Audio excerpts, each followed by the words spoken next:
Kasiyet деген emne? Kasiyet degen adamdын özüne uyat, sıyıt, etika, moral, anan үйлөңдө болгон кандайдыр бир адамдык, айбандык эмес, бийик, улуу сапатты сактап калган кишилерди касиет деп атат. Манас өнөр талантка кирбейт. Манас айт. Манасты касиет берип айтылат. Касиет дейт. Касиет.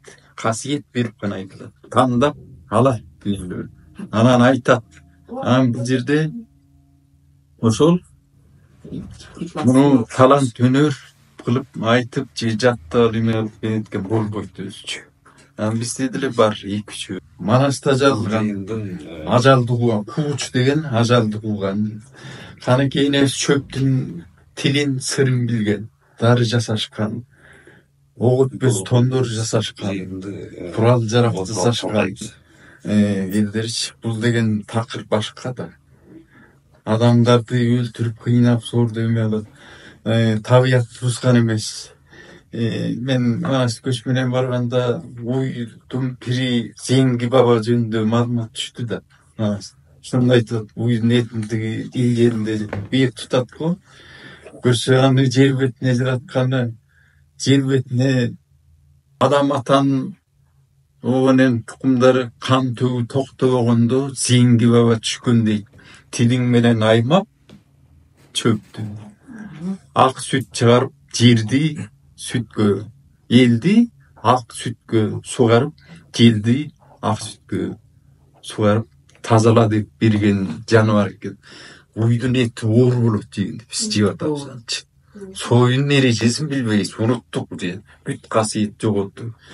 Кыргызда билген экен, кууч деген эмнеси жүрөт, ажалды кууган дейт. Манасчылар айтканда баягы жогоруп кеткен ошол тиги тазалап, жер суун бар, төрүскан бар иштеп, малын, жанын кишилерди дарылап кеткен айткандачы. Андай Манас чыган дейт да. Анан тутпай туруп эле жактап алып айтсак, биомагниттик резонанс жүрүп турган, иштеп турган да. Сакталып келген ушу да биздикичи. Касиет деген ушу да. Табыттар болгон, улуялар болгон, жанагы Жеренчечечи айтпадыңбы ушу касиет периштеси сүйлөп турган. Калыбыл айтканда суроо бергенде оң жакын, сол жагын экинде периште отурган, туруп айтчу дейт. Көргөн билгендерден жазып калгандар бар да. Ошону мына касиет деген ошол. Бизде ойгонсок башка болот. Мисалы үчүн деген бир балбандар күрөшөт. Очойгон чоң мондай денесичи.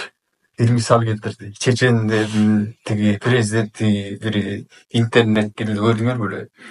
Бир кыргыз мындай эле моунун боюндай, бою кичинекей. Эң мыкты деп Национальный гвардиясы деген спецназын келип анан тизип туруп күрөштүрдү. Бүт көтөрүп чапты. Ушундай деп жүрөбүз. Соолду да фильмдеги. Ошондой күч жатат. Сенин күдүрөң түкүйгөн денеңде эмес, өзөңдө жоонун, тубактын, сыргактын сыры катылган. Аты ошончо сыргак, уруштун сыры билген. Урганда чыкканчы. 7000 жоonu bir sayıp деп, чубакта 6000 жоonu bir saygan ал эмне? Ошол сыр катылган да биздечи. Ошондой эмес ойгонбой турбайбы, сырын ачсаганан келет да касиет кан. Манасты укканда таасир этет, Саяк Баятов жазылып калган.